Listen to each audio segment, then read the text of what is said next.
This is Michael Popok, Legal AF. Donald Trump, the brazen con artist, is using as his quote-unquote headquarters for his counter-programming against the Chicago Democratic National Convention for Kamala Harris. He's using the site of one of his biggest business frauds and tax frauds, and one that could end up with him owing an additional $100 million to the Internal Revenue Service. What's that, you say, Popok? He's using a building that is the site of his failures as a business person in order to attack his opponent? Yes, you've heard it right.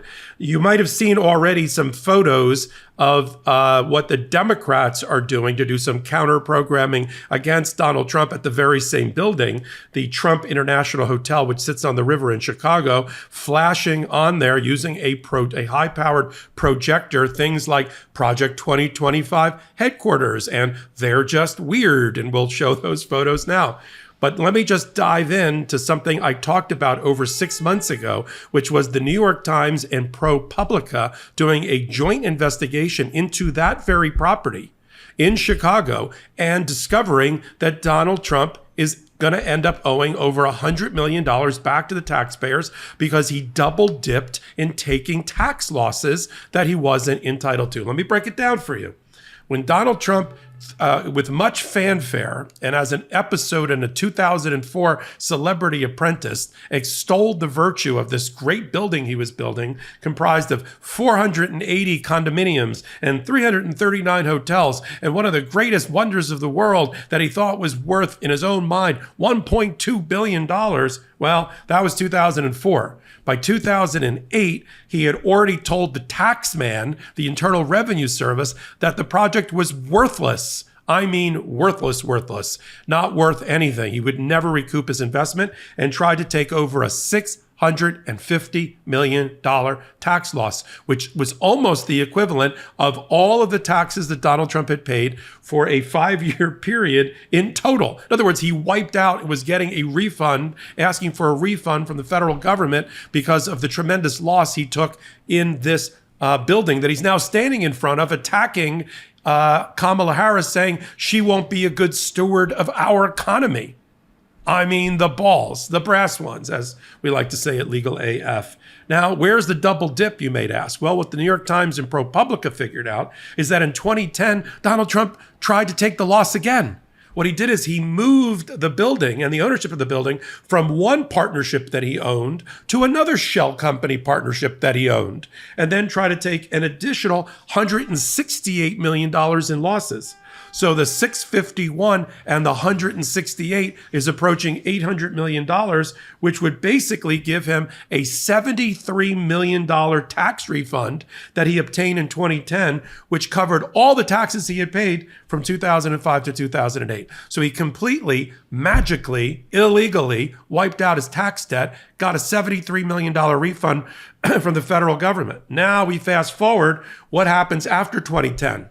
Well, Donald Trump runs for office in 2015, winning in 2016. Now we know the reason he was the first president in modern history not to turn over his tax returns. He claimed at the time, if you'll recall, that he was under an audit by the Internal Revenue Service, and therefore he invoked some sort of Trump audit privilege, which doesn't exist, not to disclose his tax returns while he was in an audit with the IRS.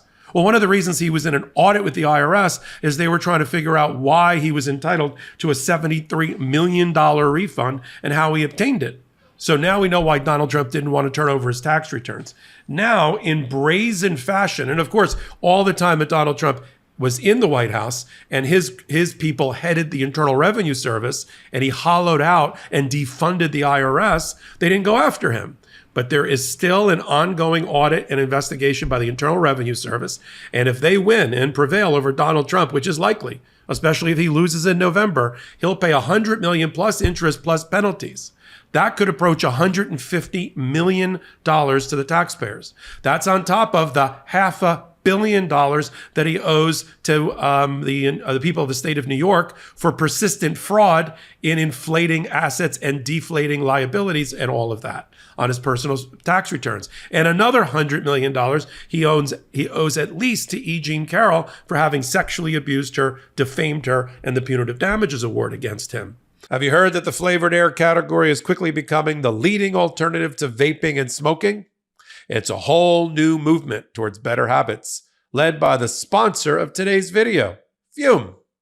Fume is an award-winning flavored air device, and flavored air isn't like vaping. If vapor was compared to sticky soda, Fume cores are closer to herbal teas. Fume has lots of delicious flavors to choose from, like crisp mint and orange vanilla. With flavored air, you can satisfy your oral fixation through a passive diffusion system that utilizes no electronics, vapor, or combustion. Instead, Fume draws flavor to your mouth. Fume fills the void ditching a bad habit can leave. There's no vapor, and you can use it anywhere. There's no nicotine, and it's not addictive. The non-toxic flavors are a guilt-free alternative. Fume doesn't use any batteries, so you'll never need to charge it. The design is super sleek, it looks awesome, and you can truly feel the weighted, high-quality design. I mean, one of the fun things about Fume is that it's made to fidget with and calms anxiety with magnets, snaps, and clicks. Fume continuously invests in third-party studies to ensure the safety of their products. My favorite Fume flavor is the orange vanilla. It's just as delicious as it sounds. And look, if you're trying to kick your bad habit, I couldn't recommend Fume enough. Fume has served over 300,000 customers, and you can be the next success story. For a limited time, use my code LEGALAF to get a free gift with your Journey Pack. Head to tryfume.com. That's TRYFUM.com and use code LEGALAF or scan the QR code on the screen to get a free gift with your order today.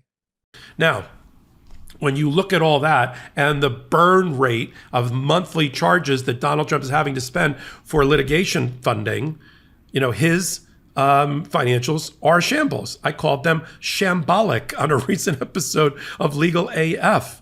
He hasn't done a new deal since the New York State fraud case against him, and a monitor and a court officer appointed over his finances and over those of Trump Organization in the form of Barbara Jones, a former federal judge. Ever since that monitor has been in place, one thing I learned by looking at the disclosures, financial disclosures Donald Trump had to make as a candidate for office is that he's not making any new money. He's not, the Trump Organization has no banking relationships, has not acquired new property, has not built new property.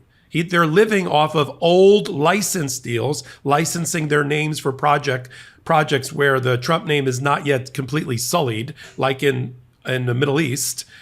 He's getting flow of that, and old assets of his, like his golf courses and golf communities that are paying him money. But he can't do a new deal or new transaction. The thing I'm talking about now, where he's holding court, no pun intended, every day, apparently, during the convention, is Trump International Hotel. That was built back in 2004, right? That was planned in 2000.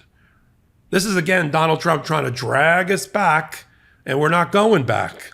Now we got to get dragged back to the place of his most spectacular failing. And that's hard to say.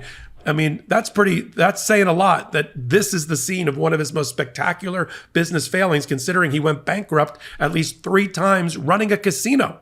He's the only person in the world that lost money running a casino where all the odds favor the house.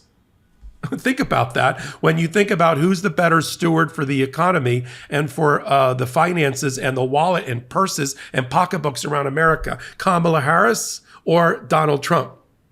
And the irony that when I first saw the story, I was like, I love that. That's adorable. I love what the Democrats are doing, flashing things with a high-powered projection on the side of the building. But then I was like, wait a minute, I remember that building. I did a hot take on that building 6 months ago.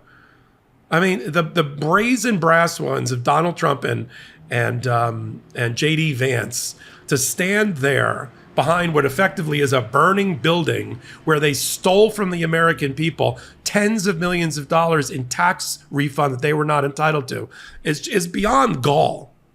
And it has to be called out. And that's why we're doing it here on the MeidasTouch Network and on Legal AF. Shout out to Truth, the New York Times, the failing New York Times, as Donald Trump likes to say, and Pro Publica for publishing their investigative reporting that we reported on, as I said, back in 2023. And we'll continue to follow why Donald Trump in the quiet quitting around his campaign, has decided it's in his best interest to run counter-programming and lock himself into Chicago instead of doing any type of touring or rallies around the country at places that matter. Donald Trump's not going to win Illinois. He's not going to win Chicago. They just want to try to, unzip their flies and pee on Kamala Harris. And it's not going to work. At least as far as we're concerned. And we've got Kamala Harris's back with Tim Walz because she has ours. So there we are. MeidasTouch Network, Legal AF. Follow us on Wednesdays and Saturdays on the podcast at the intersection of law and politics like this. Legal AF. We curate the top 4 or 5 stories. We bring it to you Wednesdays and Saturdays. You like watching your podcast being recorded? Join us on this YouTube channel. Wednesday, Saturdays, 8 p.m. You like listening to them? Plug in Legal AF into all of your podcast platforms and you'll pull us up. We're top 50 in the world in news for a reason, because you're here with us and we feel an obligation to bring you the truth without smoke or sunshine. So until my next hot take, until my next Legal AF, this is Michael Popok reporting. Heary, heary, Legal AF Law Breakdown is now in session. Go beyond the headlines and get a deep dive into the important legal concepts you need to know, and we discuss every day on Legal AF. Exclusive content you won't find anywhere else, all for the price of a couple of cups of coffee. Join us at patreon.com/legalaf. That's patreon.com/legalaf.